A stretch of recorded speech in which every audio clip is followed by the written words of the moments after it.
بسم الله الرحمن الرحیم. د اردو ګرامر د زده کولو دپاره اول یو څو خبرې زده کول پکار دي.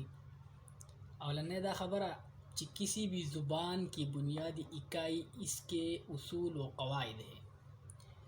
کم زبان چې می د هغې بنیادی اکائی چې ده، یو زبان بنیادی اکائی ده، هغه اصول، قواعد او ضوابط دي. یعنی اول هغه زده کول پکار دي. هغې نه به تعالی وروسته زبان په فهم و سمجھ کې راځي.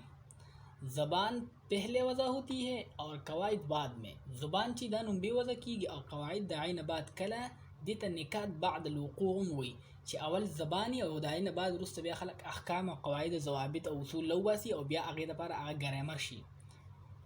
لیکن زبان سے پوری واقفیت حاصل کرنے کے لیے قواعد زبان سے آگاہی ضروری ہے. د زبان نه یو ژبې پوره واقفیت کېدل او د هغې نه پوره خبرېدل، د هغې د حاصلولو دپاره ته په یو زبان باندې ځان پوره واقفیت حاصل کړي، پوره خبروالی حاصلوي، نو هغې دپاره د هغې ژبې قواعد او ضوابط او اصول هغې پیژندل ضروري دي. اوس ګرامر به ته څنګه پیژنې؟ ګرامر دپاره اهم اصول دا څلور څیزونه دي، څلور علمونه دي چې کله هم تاسو دا څلور علمونه زده کړل نو ته به په صحیح طریقې سره یو زبان په ښه طریقې سره ته زده کولی شي. علم الصرف اولنی علم چې دی علم الصرف دی.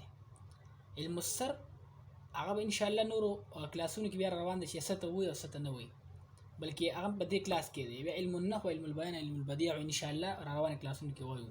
خو علم الصرف دا په کلام کې داسې حیثیت لري چې کله ته علم الصرف زده کړې نو داسې شوه چې تا د یو علم او یو د زبان بنیاد زده کړو، یعنې د بنیاد حیثیت ورکوي.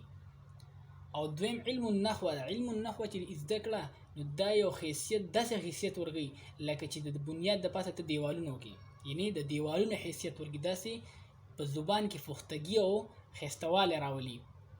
دریم چې دی نه علم البیان دی. علم البیان چې ته زده کړي نو دا داسې شوه لکه څنګه چې یو سړی بنیاد جوړ کړي او بیا بنیاد باندې دیوالونه، بیا ته هغې له پلستر ورکړي، یعنې د پلستر یعنې په کلام کې ښایستهوالی پیدا کوي.